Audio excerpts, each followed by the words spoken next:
I'd like at this time now to recognize the Senate President, the Senate of Puerto Rico, the Honorable Tomás Rivera Schatz.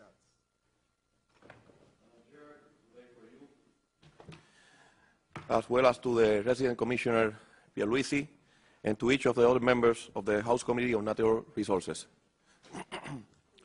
For the record, my name is Tomás Rivera Schatz. I'm the President of the Senate of Puerto Rico. I wish to express my deepest appreciation on behalf of the Senate of Puerto Rico for the great interest you have shown in considering the aspiration of 4 million Americans residing in Puerto Rico. I have come here today to express my support for H.R. 2499, the Puerto Rico Democracy Act of 2009. It is fitting that we gather here today to discuss a Democracy Act for Puerto Rico when we are about a month away from commemorating 111 years of becoming a U.S. territory. Full democracy has not been achieved in Puerto Rico. Puerto Ricans who live in the island cannot vote for the president, nor can we elect senators or voting members in the House of Representatives. Thus, we are citizens of the most democratic country of the world, but ironically, we have been deprived of enjoying full benefits and responsibility of our citizenship. The status dilemma of 4 million American citizens residing in Puerto Rico is a civil rights issue. It is an issue of equality and freedom.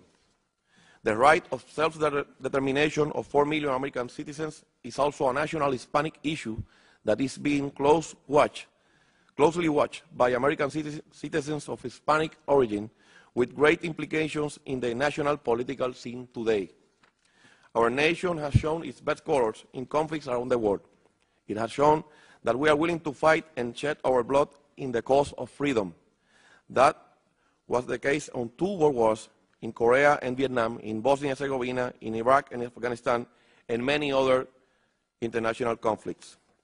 Thousands of American citizens from the territory of Puerto Rico gave their lives, shed their blood in those historical conflicts, and continue to do so, defending democracy and freedom. However, those American citizens of Puerto Rico are denied their rights despite our great contributions to the United States. Over 100 Puerto Ricans have died in Iraq and Afghanistan since 2001. Many others have been wounded and decorated for their valor. Surprisingly, still today, their vote for their commander-in-chief is legally precluded.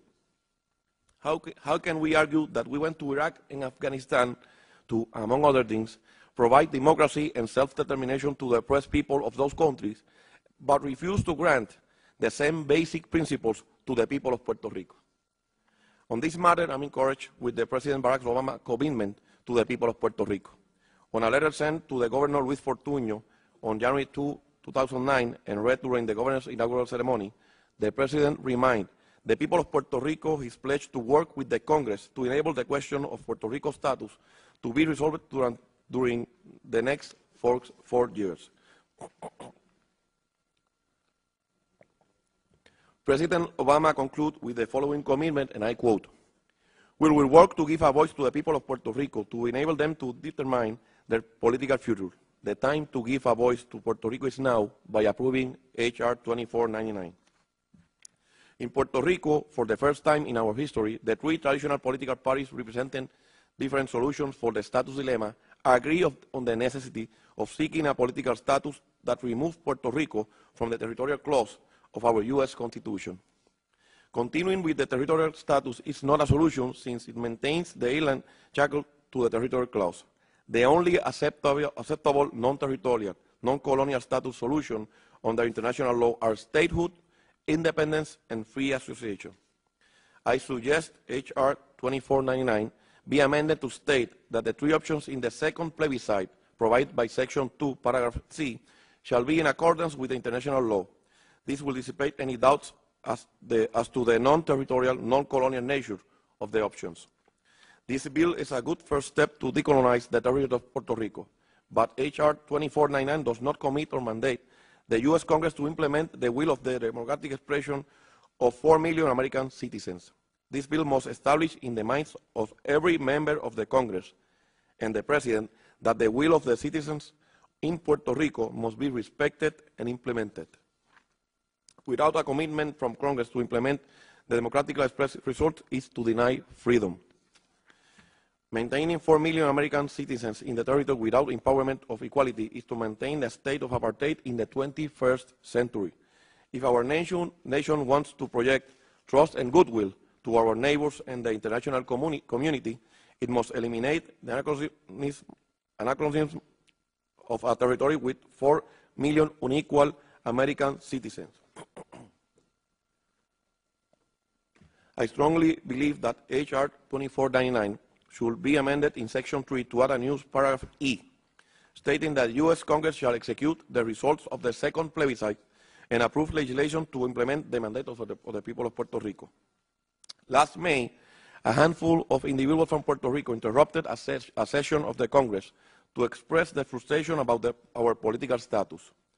While we know that the vast majority of Puerto Ricans do not share the political view of this small group, the fact remains that the American citizens of Puerto Rico do want Congress to listen. Give the people of Puerto Rico the opportunity to properly express themselves by approving H.R. 2499, and you will realize that just as our men and women in uniform have defended the American flag, our people deeply value the democratic principles that America represents. In a letter to Henry Pierce written on April 6, 1859, President Lincoln said, "Those who deny freedom to others deserve it not for themselves, and under a just God cannot long retain it. Give the people of Puerto Rico the freedom to choose a final political solution by providing a fair and legal self-determination process based on non-territorial, non-colonial, final, permanent options.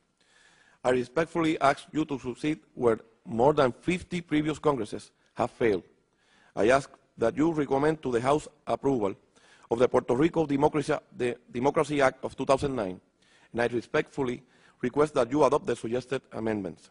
I would like to conclude my remarks by paraphrasing President Obama's statement.